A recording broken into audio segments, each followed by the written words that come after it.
नमस्ते बच्चों। आज हम इस वीडियो में पढ़ेंगे पत्र लेखन, अर्थात कि परीक्षा में जो प्रश्न पत्र लिखने के लिए आता है उस प्रश्न का उत्तर हम कैसे दें। तो पत्र क्या है, क्यों लिखा जाता है, इसके बारे में जान लेते हैं। तो पत्र किसी काम को कराने के लिए किसी अधिकारी को लिखा जाता है। अब वो अधिकारी विद्यालय का प्रिंसिपल भी हो सकता है और नगर पंचायत का अधिशासी अधिकारी भी हो सकता है, जिला अधिकारी भी हो सकता है, ग्राम समाज अधिकारी भी हो सकता है। तो जैसा हमारा काम होगा उसके अनुसार हम उस तरह के अधिकारी को पत्र लिखेंगे।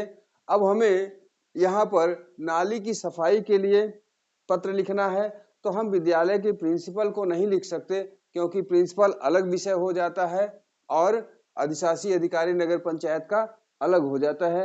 हमें नगर पंचायत से काम करना है तो हम नगर पंचायत के अधिकारी को, अर्थात जो वहां का ईओ होता है, प्रशासनिक अधिकारी, हम उसको पत्र लिखते हैं। तो पत्र लिखने के लिए यही देखा जाता है कि पत्र जो लिख रहे हैं वो हमारा पत्र किस विषय पर है, और जिस विषय पर पत्र होगा उसी से संबंधित अधिकारी को हम पत्र लिखते हैं। जैसा कि हमने कहा कि नाली की सफाई का कार्य यहाँ पे है, हम विद्यालय के प्रिंसिपल को यह पत्र नहीं लिख सकते, यहाँ हम नगर पंचायत के अधिशासी अधिकारी को ही लिखेंगे। और इसमें मूल बातें क्या होती हैं? पहली बात तो हमारा संबोधन उसके लिए होगा, ये संबोधन के लिए लिखा गया है 2 लाइनें, तो यह संबोधन उसके लिए होगा जिसको हम पत्र लिखने जा रहे हैं। और दूसरी बात ये कि यहाँ पर इसमें वही मटेरियल लिखा जाएगा, वही सब सारी बातें लिखी जाएंगी जो हमारा कार्य होगा। जैसे कि यहाँ पर सड़कों और नालियों से संबंधित कार्य है तो हम इसमें वही सारी चीजें लिखेंगे, दूसरी कोई चीज नहीं लिखेंगे। तो देखिए, हम यहाँ पर प्रश्न जो है, सड़कों एवं नालियों की सफाई हेतु सक्षम अधिकारी को पत्र, अर्थात सक्षम अधिकारी को पत्र लिखना है। तो ये उत्तर रहा, ये प्रश्न है, जबकि ये उत्तर में हमें लिखना होगा। अगर हम इसको उत्तर में लिखते हैं तो विषय के रूप में लिखेंगे। तो यहाँ महोदय के पहले हम एक हेडिंग विषय की देंगे और वहां विषय लिखेंगे और उसमें लिखेंगे कि सड़कों एवं नालियों की सफाई हेतु सक्षम अधिकारी को पत्र। तब यहाँ हमें लिखना होगा, चूंकि हम प्रश्न में ही यहाँ दिखा दिए हैं, इसलिए यहाँ पर विषय लिखने की हमें कोई आवश्यकता नहीं रह जाती है। इसलिए हमने यहाँ विषय नहीं दिया है, महोदय के ऊपर यहाँ विषय होता है और विषय में यही चीज लिखा जाता है। चूंकि प्रश्न में हमने लिख दिया इसलिए यहाँ पर विषय हमने नहीं दिया है। तो इसमें देखिए, जो हमारा प्रश्न है सड़कों एवं नालियों की सफाई हेतु सक्षम अधिकारी को पत्र, तो ये पत्र कक्षा 10 के बच्चों को भी लिखना पड़ सकता है और कक्षा 12 के बच्चों को भी लिखना पड़ सकता है। इसलिए 10वीं और 12वीं के दोनों बच्चे, दोनों कक्षा के बच्चे, या यह कहें कि कक्षा 9वीं से लेकर के 12वीं तक के सभी बच्चों को यह पत्र आवश्यक हो जाता है, क्योंकि परीक्षा में पूछा जाता है। तो हम पत्र लिख रहे हैं, पत्र में पहले लिखेंगे सेवा में, अर्थात जिसे हम संबोधन दे रहे हैं उसके लिए, उसकी सेवा में। यहाँ लिखते हैं श्रीमान अधिशासी अधिकारी महोदय नगर पंचायत खमरिया भदोही, अर्थात हम ये खमरिया के नगर पंचायत अधिकारी को लिख रहे हैं जो कि भदोही जिले में आता है, अर्थात भदोही जिले में स्थित खमरिया नगर पंचायत के अधिशासी अधिकारी को हम यह पत्र लिख रहे हैं, इसलिए हम उनका संबोधन यहाँ पर दिए हैं। अब आगे लिख रहे हैं महोदय, उनके संदर्भ में महोदय उनको संबोधित कर रहे हैं। तो पत्र अब लिख रहे हैं, मैं नगर पंचायत के वार्ड नंबर 5 का निवासी हूं, अर्थात नगरों में वार्ड होता है, जैसे गांव होते हैं वैसे गांव के जितना बड़ा बड़ा वार्ड होता है नगरों में, तो यहाँ पर नगर के वार्ड नंबर 5 के लिए लिखा गया है। जो भी यह पत्र लिख रहा है, जैसे यहाँ पे है रमेश कुमार, तो ये रमेश कुमार अपने लिए यहाँ कह रहे हैं कि मैं नगर पंचायत के वार्ड नंबर 5 का निवासी हूं। मेरे घर के सामने बनी हुई सड़क बाजार जाने का एक प्रमुख मार्ग है, अर्थात इनके घर के सामने जो सड़क है वह सड़क बाजार जाने के लिए एक प्रमुख मार्ग है, अर्थात बहुत सारे लोग उस सड़क पर आते जाते हैं। वह सड़क आवागमन के लिए बहुत अधिक उपयुक्त है, उपयोगी है। आगे है, इस मार्ग के दोनों ओर बनी हुई नालियां क्षतिग्रस्त हो गई हैं। तो जो बाजार जाने के लिए प्रमुख मार्ग है इनके घर के सामने, उसके दोनों ओर नालियां बनी हैं और वो नालियां क्षतिग्रस्त हो गई हैं, जिससे नालियों का गंदा पानी सड़कों पर जगह जगह एकत्रित हो गया है। और नालियां जब क्षतिग्रस्त हो गई अर्थात टूट फूट गई हैं, तो नालियों में बहने वाला पानी सड़कों पर आकर इकट्ठा हो गया है, जाम हो गया है। क्योंकि आगे लिखा जा रहा है कि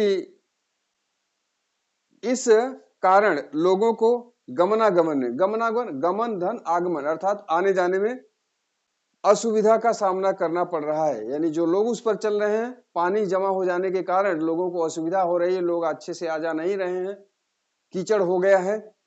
गंदा पानी एकत्रित होने से मलेरिया जैसे रोग के फैलने की भी संभावना है। अर्थात जो पानी सड़क पर इकट्ठा हुआ है नाली का, वो गंदा पानी है और गंदे पानी के इकट्ठा हो जाने के कारण उसमें मच्छर उत्पन्न हो जाते हैं और मच्छर उत्पन्न होते हैं तो मलेरिया आदि रोग की संभावना बढ़ जाती है, मलेरिया डेंगू इत्यादि रोगों की संभावना बढ़ जाती है। तो इसीलिए यहाँ लिखा है गंदा पानी एकत्रित होने से मलेरिया जैसे रोग, जो कि बहुत ही खतरनाक रोग है, कह रहे मलेरिया जैसे रोग फैलने की संभावना है, तो मलेरिया जैसा रोग भी हो सकता है। इसलिए इस लाइन को लिखने का मतलब यह है कि ऐसा लिख देने से, क्योंकि ऐसा लिखेंगे तो इन अधिकारी महोदय को इस बात की आशंका हो जाएगी कि अगर मलेरिया हुआ तो ये महामारी का रूप ले लेगी, इसलिए नाली की अतिशीघ्र मरम्मत करा दिया जाना चाहिए। इसलिए इस बात को लिखा गया है। यह लिख दिए जाने पर अधिशासी अधिकारी महोदय इस पत्र को संज्ञान में लेंगे और नाली की मरम्मत कराने का कार्य करेंगे। अंत में लिखा है, अतः आपसे निवेदन है कि नालियों की मरम्मत कराकर नगर वासियों और राहगीरों अर्थात जो राह में आने जाने वाले हैं, कह रहे नगर वासियों अर्थात उस जगह विशेष पर जहां की नाली टूटी हुई है उस जगह पर रहने वाले लोग नगरवासी, वहां रहने वाले लोग, और दूसरे जगह के लोग जो उस रास्ते से गुजर रहे हैं वो राहगीर हो गए। कह रहे राहगीरों को इस समस्या से निजात दिलाने की कृपा करें, अर्थात उस जगह विशेष पर रहने वाले लोग और वहां से आने जाने वाले लोगों की समस्या का समाधान करें नालियों को बनवाकर। तो जितनी जल्दी नाली बन जाएगी, यानी दोनों ओर की नालियां जितनी जल्दी बन जाएंगी उतनी ही जल्दी वहां से आने जाने वाले लोग और वहां के रहने वाले लोगों की समस्या का समाधान हो जाएगा। इस पत्र को लिखा है रमेश कुमार ने, जो खमरिया के निवासी हैं।